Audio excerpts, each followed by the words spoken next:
Thank you. Well, I had 4 lectures on the various type of fears.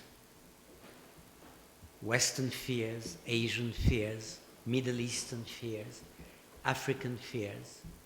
And I think it's my duty today to conclude with some kind of predicament. All right, you've described all those fears and their specificities, but how do you transcend fear? In a way, when you travel, some people can't take a plane. They have a terrible fear of flying. And doctors recommend various types of medicines or psychological, if not physical preparation, relax, in order to alleviate or transcend the fear of flying. Could you apply to the collective entities that are the states, nation, the culture, the recipes which are given to individuals? And to some extent, I would say that the answer is yes. But it goes through 3 key formulas or 3 key words. How do you transcend fear? I would say first by accepting the inevitability of change. Second, by increasing your knowledge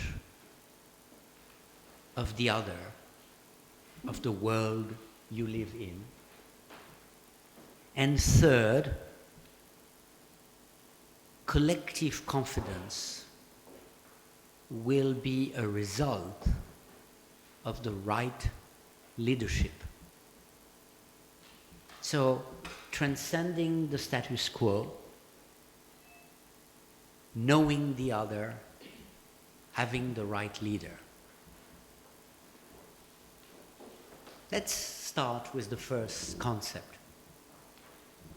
You remember that famous scene which was immortalized in movies, the Gattopardo, the leopard, famous ball with Claudia Cardinale and Burt Lancaster. The hero of that novel that becomes a movie, Prince Salinas, is famous for the sentence by which he concludes the ball. Everything had to change for everything to remain the same. What he means in that sentence is that the old order of aristocracy in Sicily has disappeared, and the new rich, vulgar, have entered society with the process of Italian risorgimento, the Italian unification. But in reality, the Prince Salinas, with a slightly cynical vision of the world, says, well, I know them. They want the same thing than myself. So for everything to remain the same, everything had to change. Well, my predicament in the case I'm advocating now is just the reverse. You have to resign yourself to the fact that the status quo, which you want so much to protect, is a recipe for disaster. In fact, transcending fear means accepting the inevitability of change. That is the first point. And let me try to illustrate that point with some striking cases derived from recent history. Sometimes change seems so inevitable that you have to resign to it. It comes so strongly from a combination of outside and inside forces that you feel, I don't have any other choice.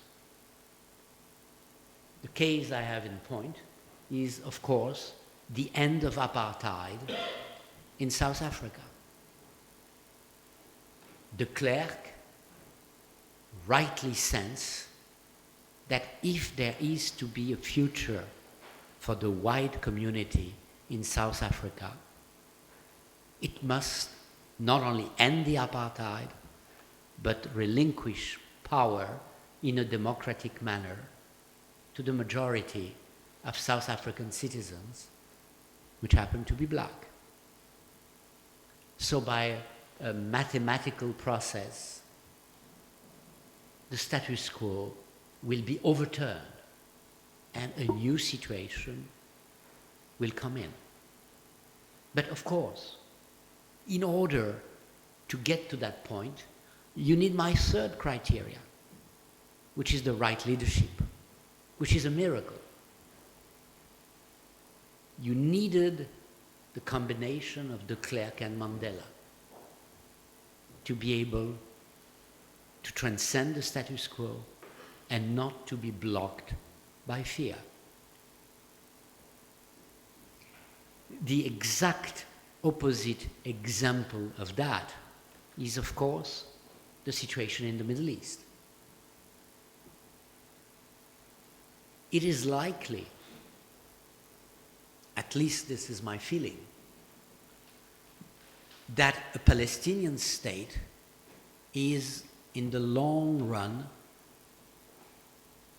a condition for the survival of Israel. Because Israel's security rests on Israel's legitimacy. The legitimacy of Israel will never be complete if there is no Palestinian state next to the Israeli state. The security of Israel cannot rest on superior force forever. It presupposes allies. It presupposes that concept of legitimacy. But unfortunately, for the Israeli-Palestinian case, there was not the equivalent of de Klerk and Mandela. The Israeli de Klerk, Yitzhak Rabin, was assassinated. A man who could have become de Klerk late in his life. Sharon died politically and then physically. And Yasser Arafat was never a Mandela. And his successors are not of the Mandela type. So it has to be done. But since it cannot come solely from inside, it will have to be pushed by external forces. In fact, if you were to dream, you could say that the international community has to address that need for change.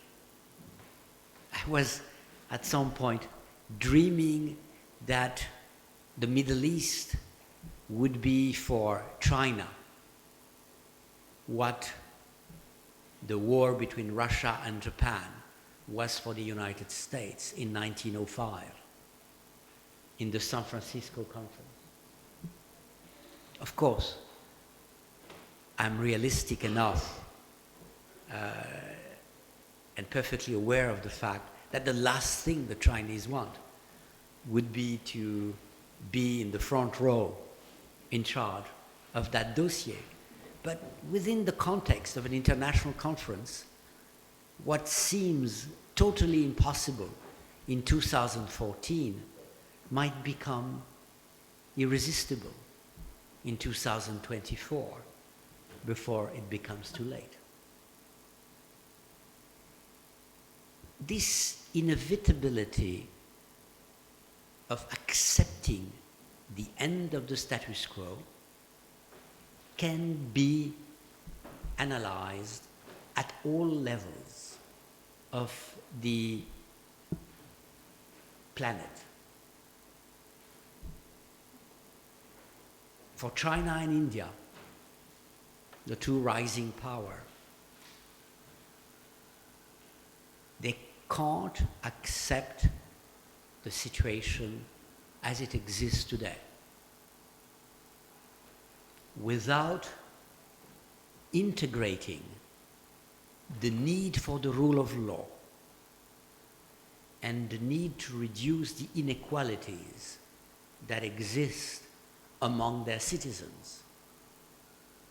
They will not succeed in the ambitions they have. But of course, they are afraid.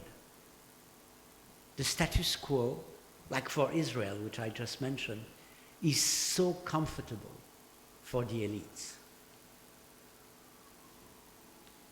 There is a tradition in non-democratic society that to get to power is to get to wealth. It does not seem immoral. You work so hard that you should be retributed. And power and wealth come naturally together. But my saying is that this is an anachronistic way of looking at things in a world that is becoming much more transparent and interdependent. The prince of diplomats in my history, Prince de Talleyrand, who was the foreign minister of Bonaparte and then Napoleon and then French kings like Louis Philippe, is famously quoted as saying, "I don't understand the Americans. I went to America, I was received by the president," was during the French Revolution. He had to save his head in the physical sense of the terms. He lives so simply. I ask him, "But you're not interested in wealth?" And of course, the puritanical president of the United States, "What is it about?" When he is appointed foreign minister of France, he jumps into a carriage, he's met with the man who has just been appointed interior minister of France, and he says to him, "We are going to make an immense fortune." And Fouché, the interior minister, who replies, "A fortune immense indeed. For them, power means money." This is something that has to change. This is something that cannot continue because it, in fact, undermines the fundamentals which the countries are pursuing in terms of ambition. Change is an absolute necessity. I'm a great admirer of Singapore. I mean, this is a country, a tiny peninsula, who really made incredible change and progress and can be seen as a model. In fact, is the model for China. But even Singapore has to open the windows to let the oxygen of free thinking and free speech get in. Otherwise, the model will not continue. Bright, young Singaporean will leave because they wouldn't be able to breathe. Change is a necessity for the continuation of the success. European countries must accept to select representative leaders of the European Union in Brussels that can constitute rivals for them.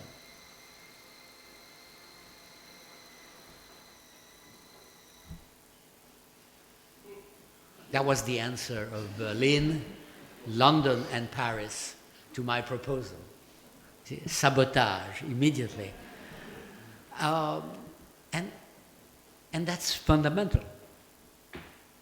If they don't accept that, they will destroy the idea which they are supposed to promote and defend.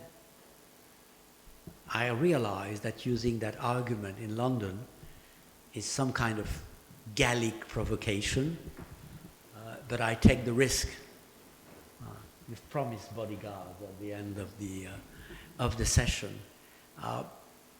The gap, the divorce that is growing between citizens and elites in Europe is a recipe for disaster. That growing alienation between the one and the other can only be answered through a process of incarnation.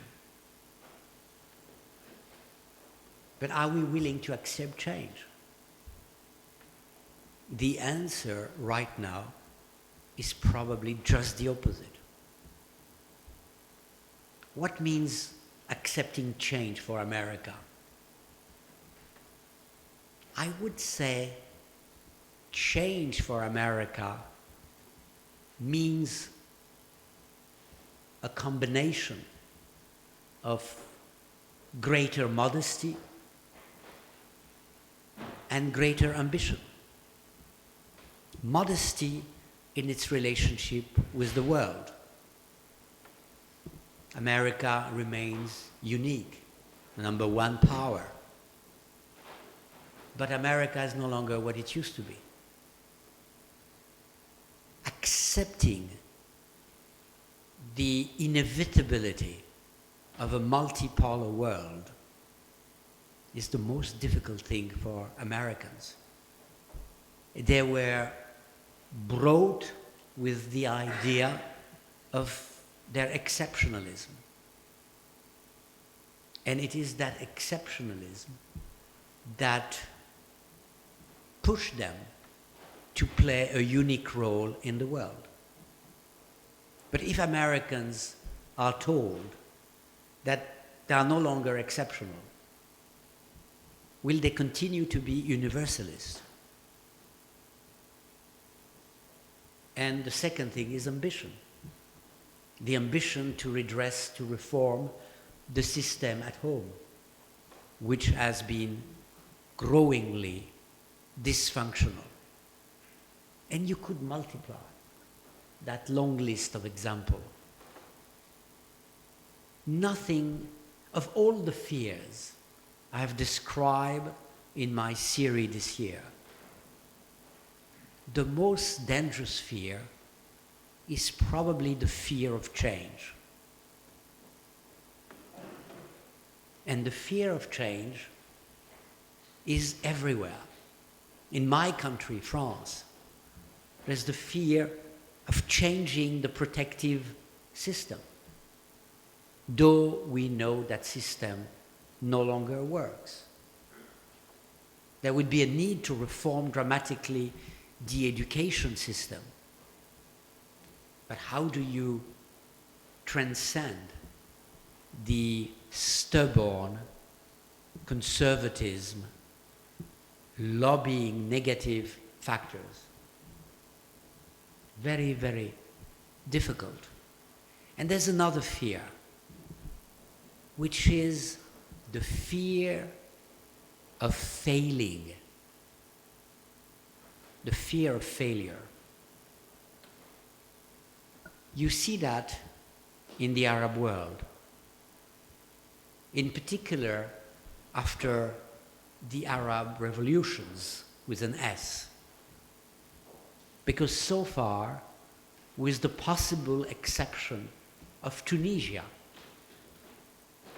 the results of the Arab Spring are disappointing.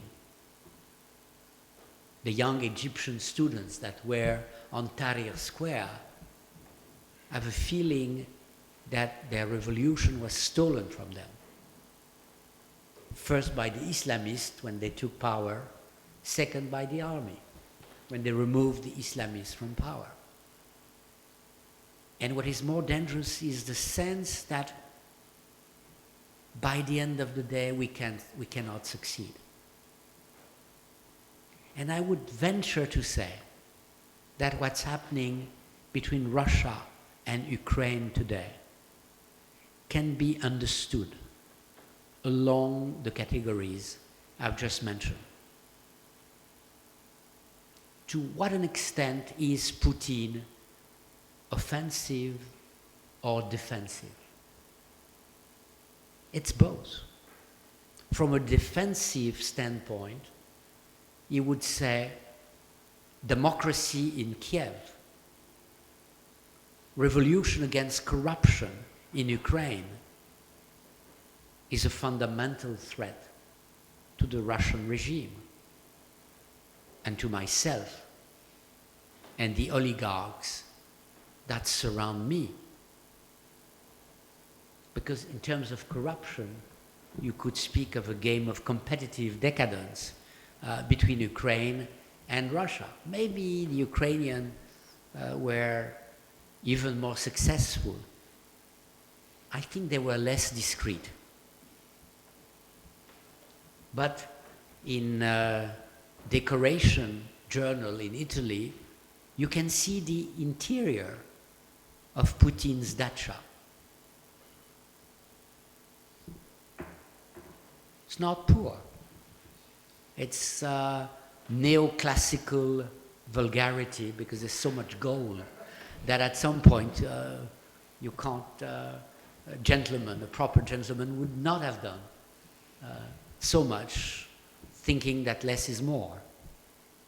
So there is that defensive thing, that defensive logic, which in a way goes to the heart of Russian culture. I remember being in Moscow in December 1989 and watching on television with my Russian friends the downfall of Ceausescu regime. And it went, as you know, quite bloodily. A complete difference with the Velvet Revolution in the Czech Republic, the peaceful revolution in Poland or Hungary or whatever.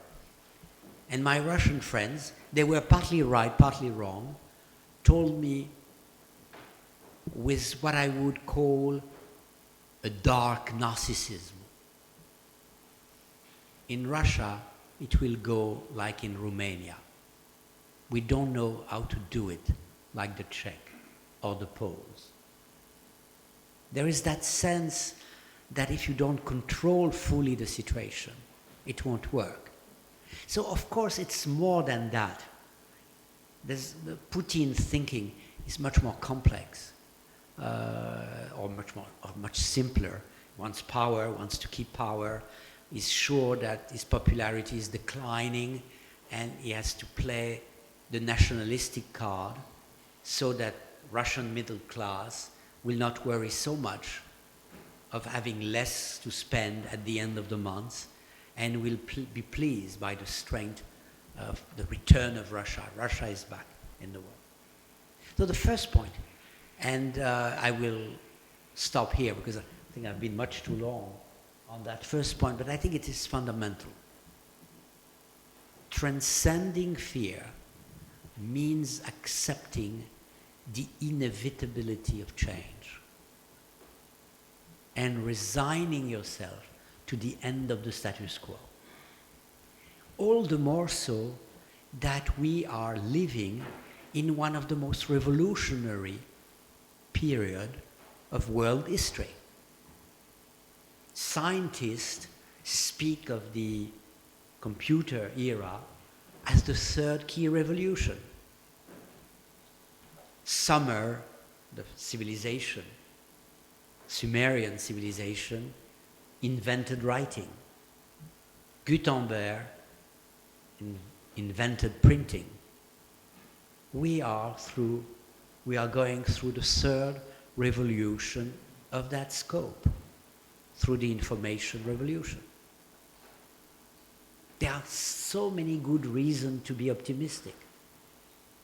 The number of war has greatly receded.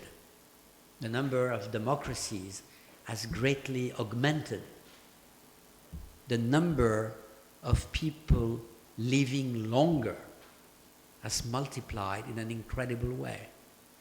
But instead of seeing the benefits of change, we are concentrating on the destabilizing nature of change.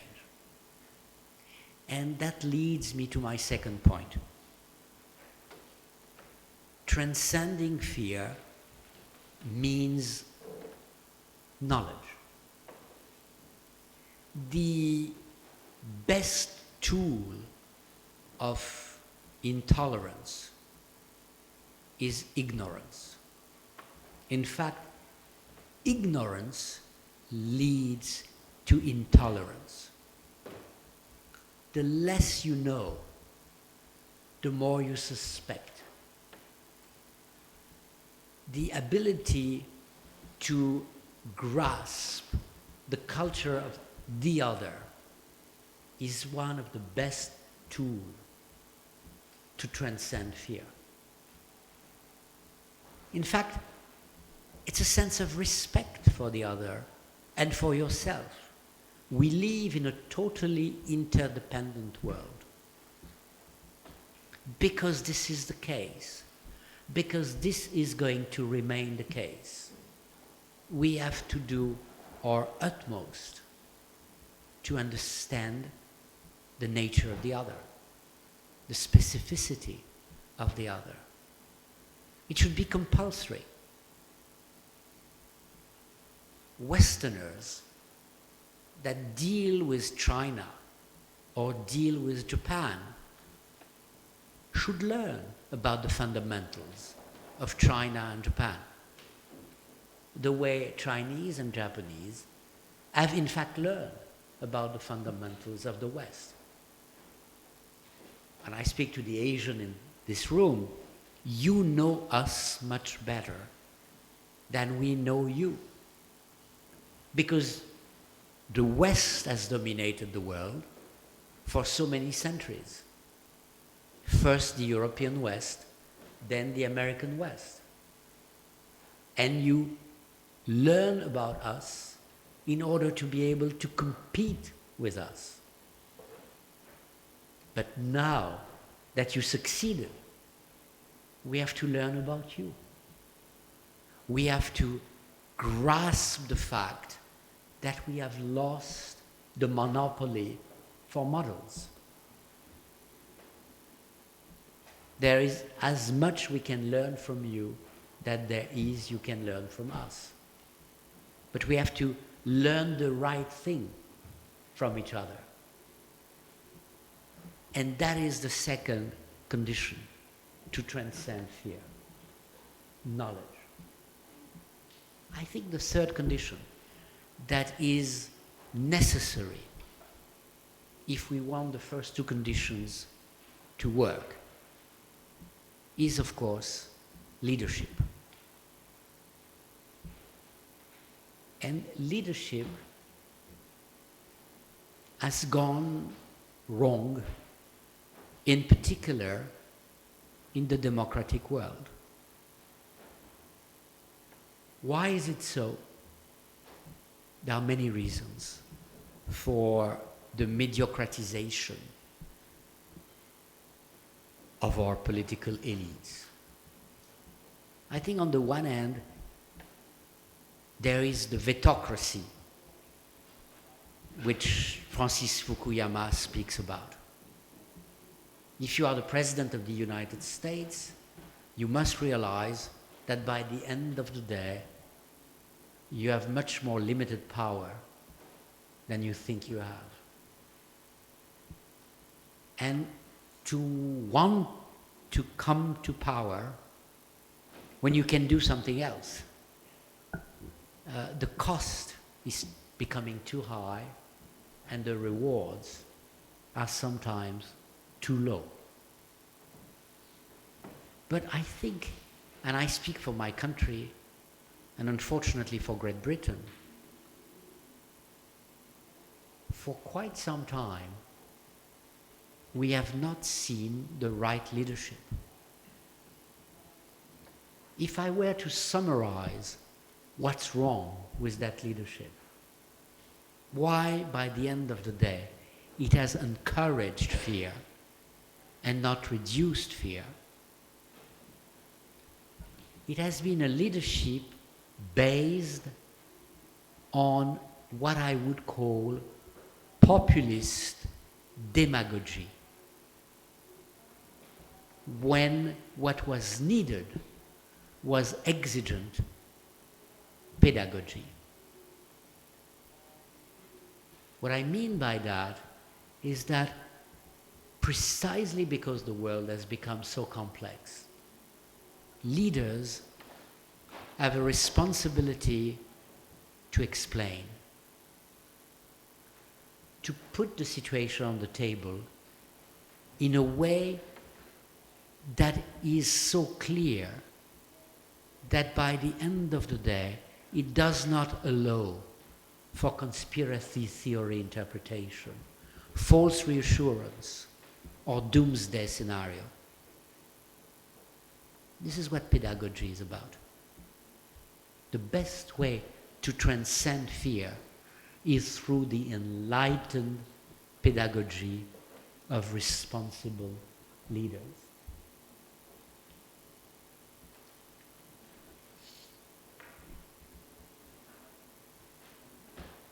Putin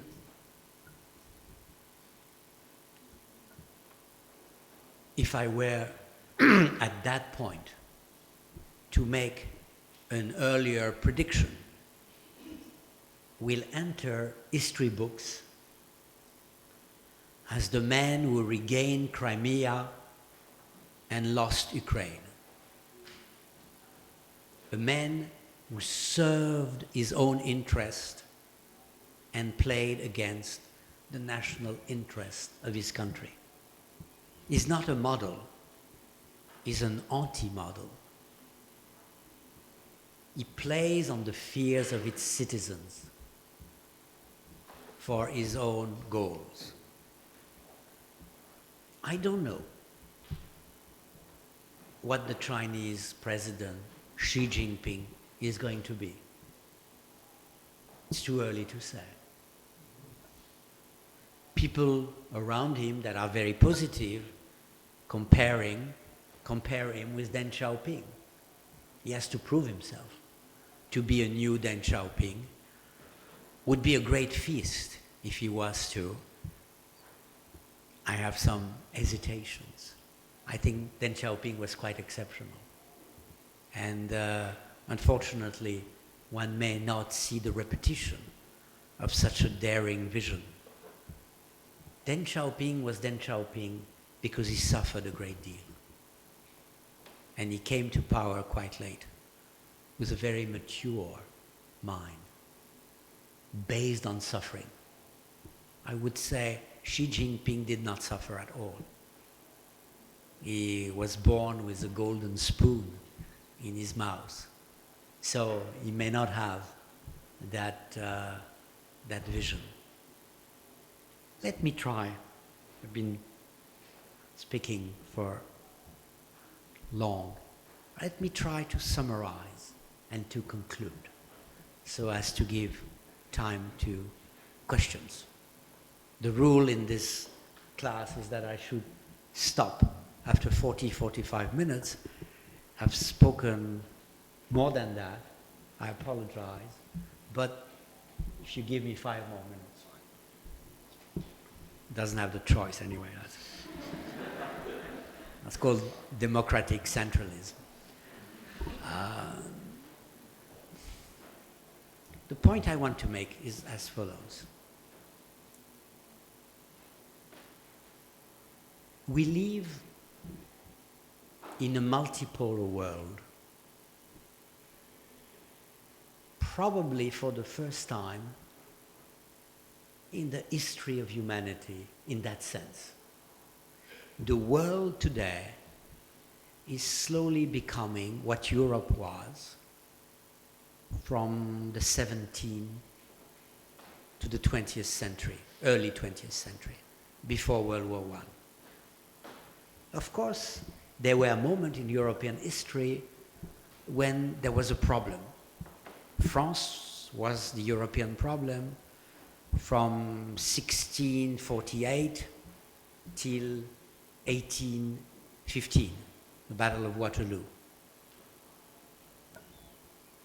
Germany was clearly the problem from 1871 till 1945. And what we are discussing is fixing limits to Russia so that Russia does not become the new European problem. It's not the return of the Cold War. If there is a Cold War somewhere, the equivalent of the Cold War that existed before, it will be in the South Pacific, will be between the United States and China. Putin's attempt is in a multiple way anachronistic. That's why I think he's a bad strategist. First point, we live in a multipolar world. In that multipolar world, the cards of the West, and I speak as the Westerner, are not obviously at the level of demography. They are not, we've known it at our expense, in the field of the economy.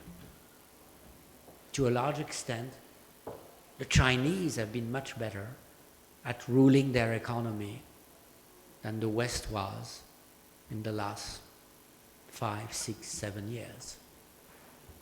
I don't think our comparative advantage is in the field of the military either. For mathematical reasons, Chinese defense budget will pretty soon be the equivalent of the American military budget. It's a mathematical process. So if there is a comparative advantage that remains in the Western world, it is in the realm of ideas and ideals. But of course, that presupposes from the Western world a combination of much greater modesty in the way we look at the rest of the world and much greater ambition in the way we try to implement our principles. I mean, the worst case scenario occurred between 2000 and 2008 when George W. Bush tried to teach the world values that America was no longer practicing, believing that one could impose democracy on others. And that was the culmination of what I would call a culture of fear in the Western world. by the end of the day, when I spoke in those series of lectures about the triumph of fear, I was trying to say, how can you regain confidence without falling into arrogance? That's the key to it. We were at the same time arrogant and diffident. How can we be modest and confident? How can we replace the old negative formula with a positive one? This is, in my mind, the challenge of the 21st century. Now, Mr. Chair, I will not abuse it longer. Thank you. Thank you very much.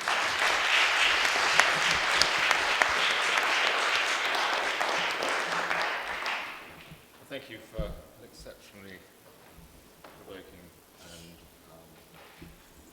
insightful analysis. And it's the, sorry, forgive me, can you hear me?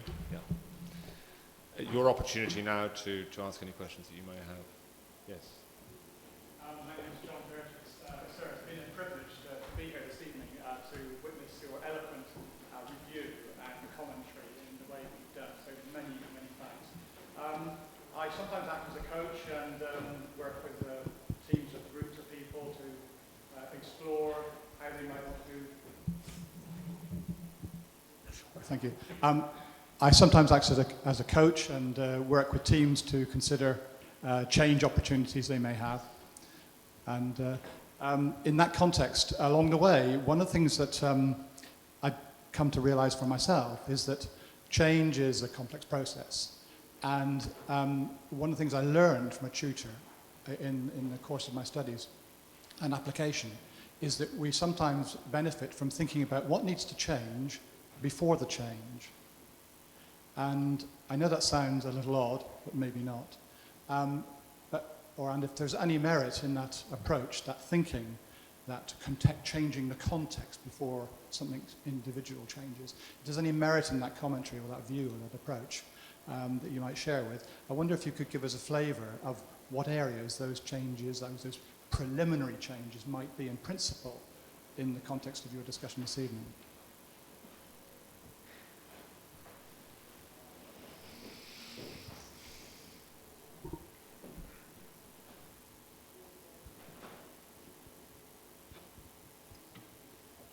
The word I'm using as a protection, but I'm sincere, is the word complexity. Complexity frightens people. Accepting complexity is probably the first requirement. It means that you have to accept the fact that you may not fully understand what you are doing, because the interaction between so many factors into our interdependent world are going to be such that by the end of the day you are not master. Let me, and I'm not sure I'm answering your question, but let me rephrase it in more concrete international relation terms. By the end of the day, I'm an international relations specialist. Sometimes I tend to forget it, but this is what I am. I really think the situation we see right now in Ukraine is at least indirectly the result of the situation we saw yesterday in Syria. It confirmed Putin in his disregard for the Western world. And the way we react to Putin today will have an impact on Asia tomorrow. In the sense that if we allow a regime to transcend its domestic criticism by sheer nationalism and reckless nationalism sometimes, we are taking a great risk.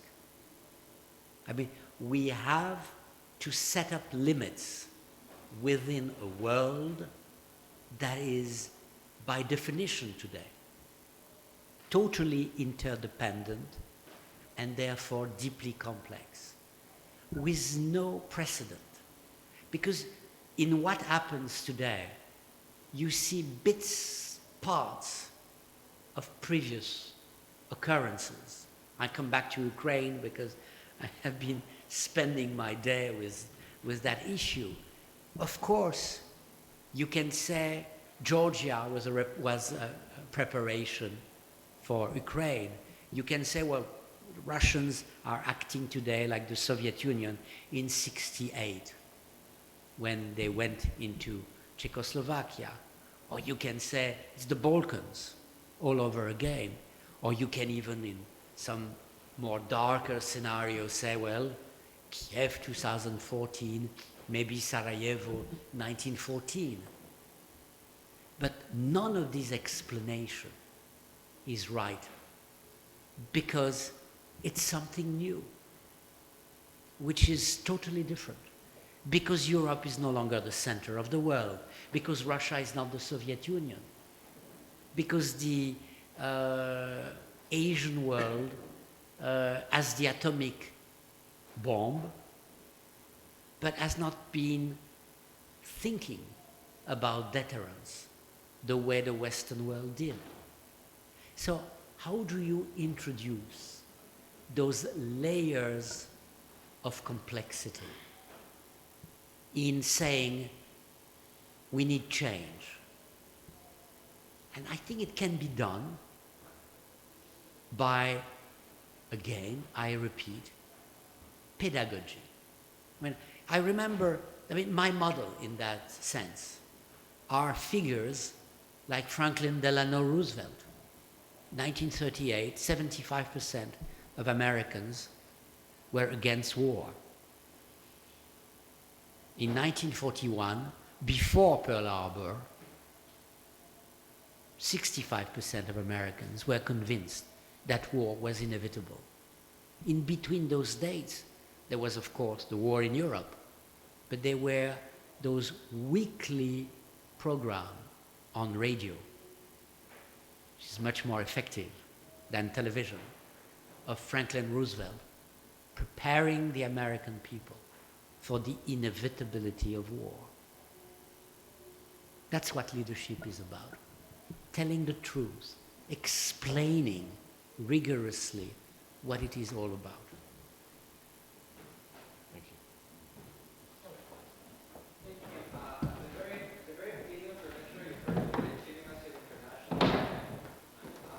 You have to wait for the microphone.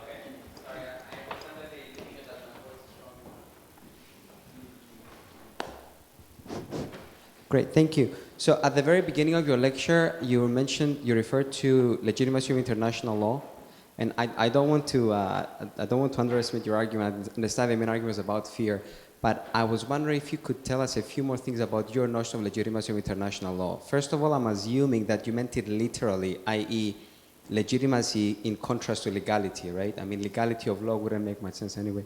So my question is double. One, what would be if you're supporting a specific theory of legitimacy of international law, right? So what exactly is the question that you have in mind? What are the moral reasons why international legal institutions are morally permissible to exercise coercive power, or moral reason why states should abide by international law, and so on and so forth?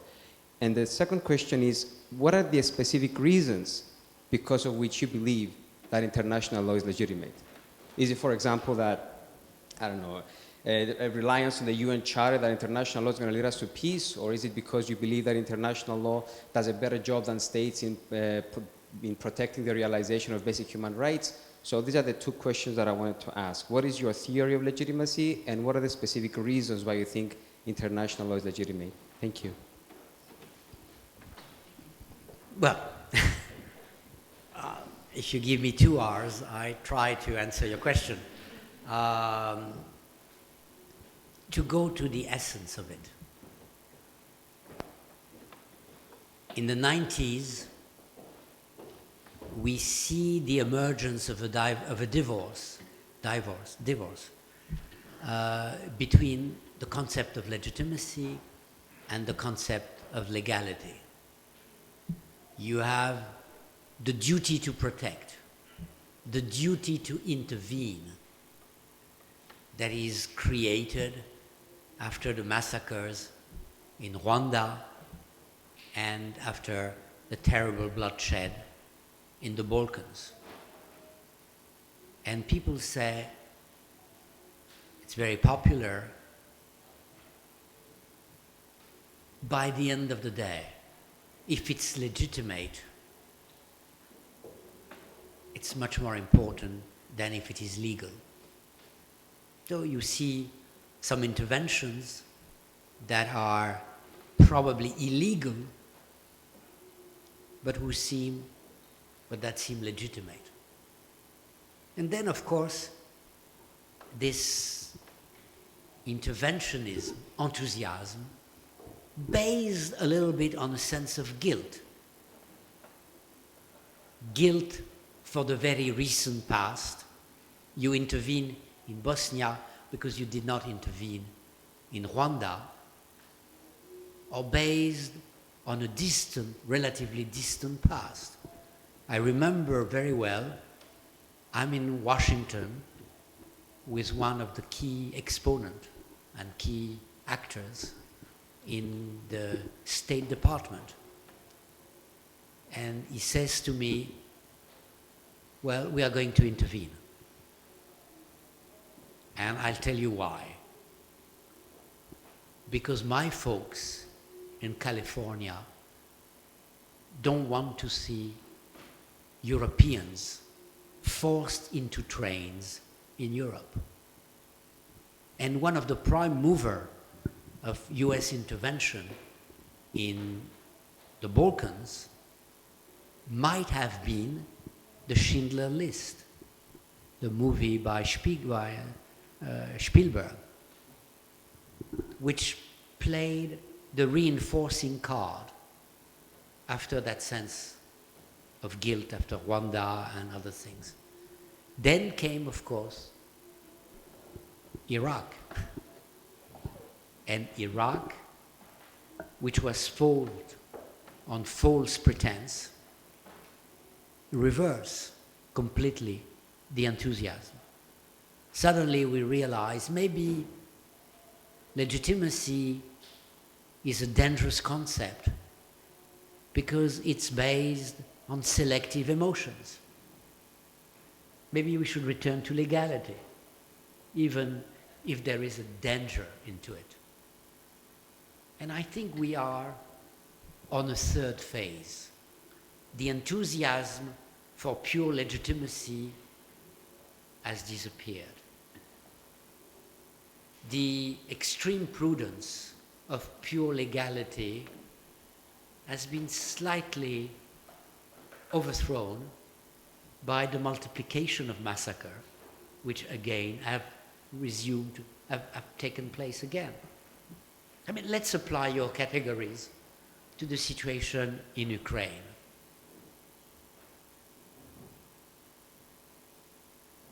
In strictly legal terms, the parliament has the right to destitute the president, which it did. It's legal. But what Ukrainians have been saying is that Ukraine is not Syria. You can't shoot deliberately at your people, kill 100 people, in Syria it's 100,000, and remain in power. Because Ukraine is in Europe. And in Europe you don't do that. It's illegal and it's illegitimate. That's what we think. And in fact, if you look at the recent tactics used by Putin, he wants to emphasize the fact that what we did is illegitimate and illegal. And he forgets the concept of legitimacy and concentrate on the concept of legality. And he says, this is the letter I received from Yanukovych. He asked me to intervene to protect Russian-speaking Ukrainian citizens. That's what I did. And there are no Russian troops involved, which is, of course, a huge lie, as is the pretense. But what is interesting is that somewhere Putin gives us the feeling that he believes legality is essential. He's lying very badly, but he considers lie important because he wants to appear legal, whereas he's both illegal and illegitimate.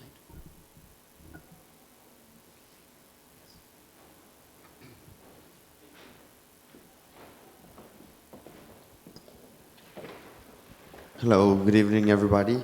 My name is Rogelio, and I'm from the China Institute, first year PhD, and thank you for this great lecture and your contributions. I want to ask you a question about the third way of transcending fear, which was on the right leadership. So basically for you, what is right leadership in the 21st century, and which model should we or the world use, and how other nations could possibly adopt this new leadership and or inevitable transformation of the best proposed model of authority or right leadership? Thank you. It's a tough question. And I think my answer is probably inadequate.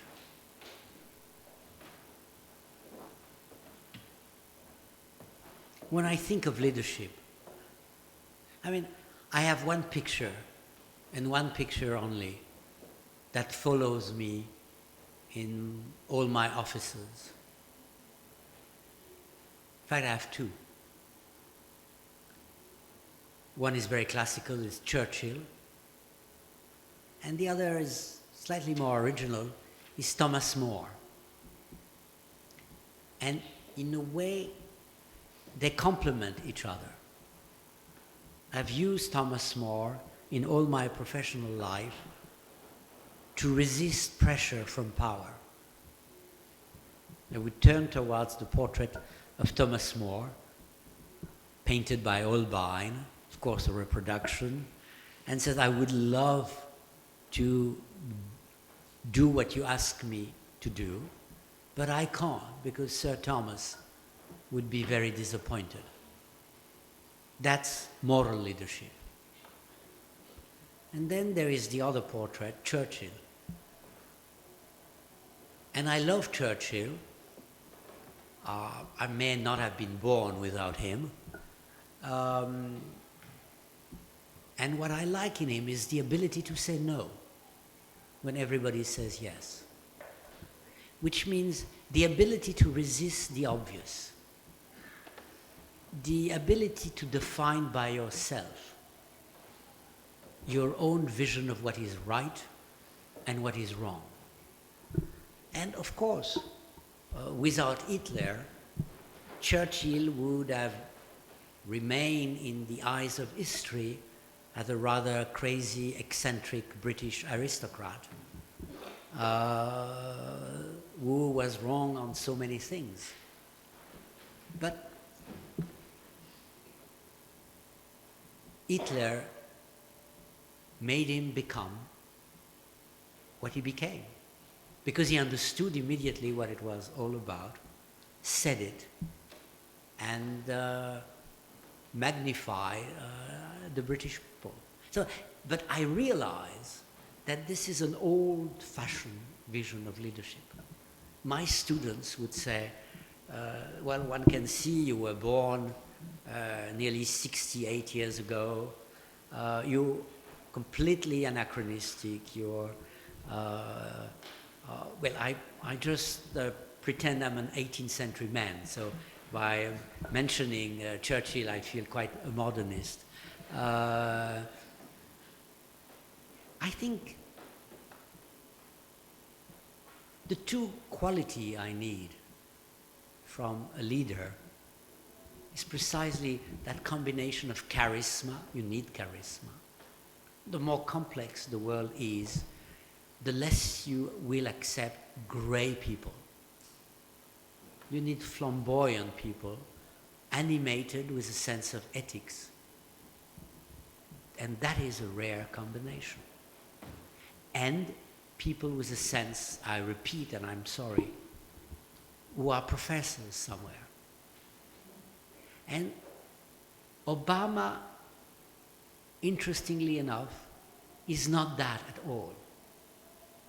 I'm afraid that he will be remembered in history books more for the color of his skin than for the record of his action. His essence will outdo completely his performance. I regret it. Would have liked it to be different. But unfortunately, that may be the case.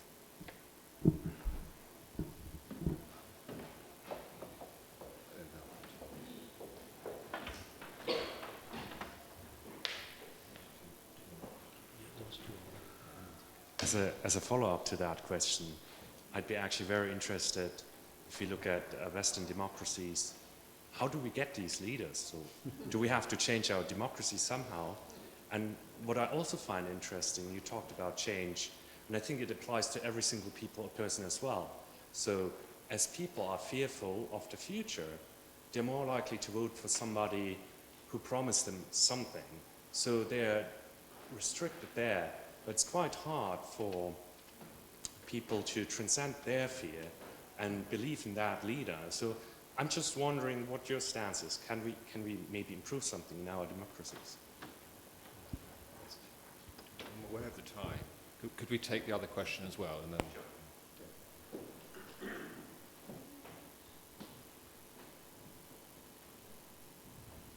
So, you said earlier that for quite a while, both France and Britain have not had good leadership in terms of reducing fear, and instead they've encouraged fear. Can you point to any examples in the West recently of governments that have avoided that trap? And also, to what extent does the democratic process and the need for political parties to campaign for votes feed into this tendency to encourage fear and to play on the fears of the electorate? I think the two questions are linked somewhat, though they are posed in a different manner. On the last question,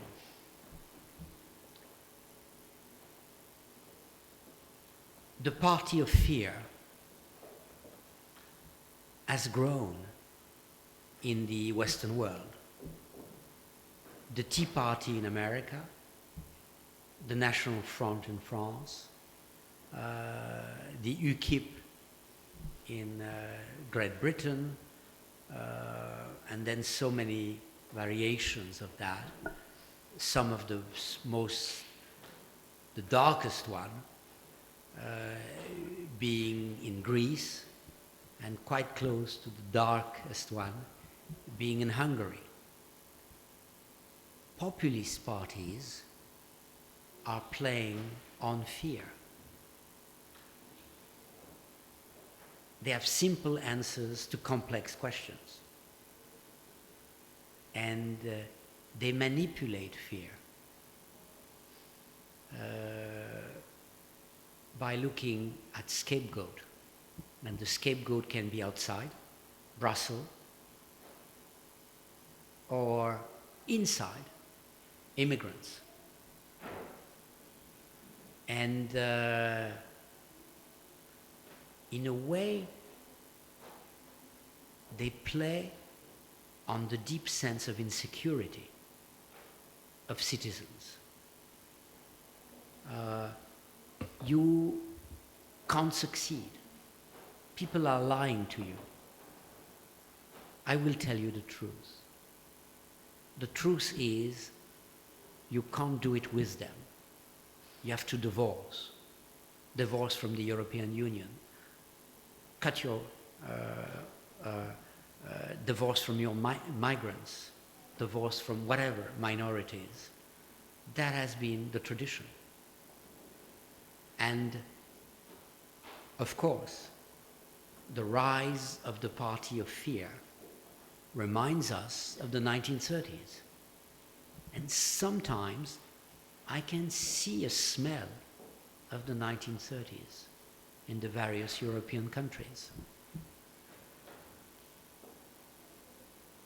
If I'm optimistic by the end of the day, it is precisely because we've known the 1930s and we've seen where it led us to.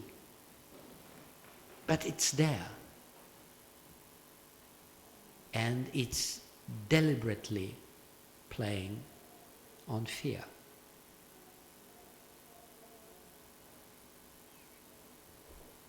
On your question, can you just repeat it in one sentence? Summarize it because I think I lost it. I'm sorry, by answering the... So in a gist, can you remind me of it? Do you have any ideas how we could change democracy, maybe to select good leaders more efficiently, or should we simply rely on chance and probability?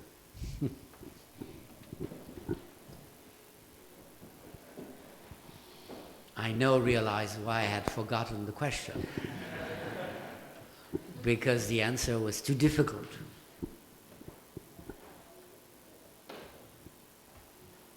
I don't know. In some ways, I would say that the key problem in Western societies today is education. How can you have the right leaders if people are badly educated? I think somewhere, and I'm going to make a politically incorrect remark. I had a chair at Harvard. When I entered my class, I knew by looking at the faces of my students who would get an A, who would get a B. All my Asian students got an A. They had more appetite for success. They wanted it more.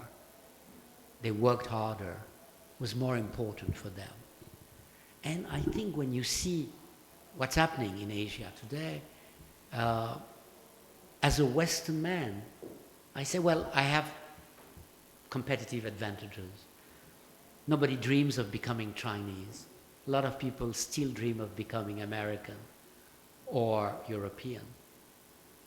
But education is taken more seriously today in Asia than it is taken in the West. Of course, there are excellent universities such as Harvard and King's, but there are elite niche. Education at large is not working. So I would start with education. And I would emphasize, oh, terribly un-French, what I'm going to say. Character over any other qualities. You want your student to become real men, complete persons. You don't want them to be obedient, good students who get necessarily the best marks by being the most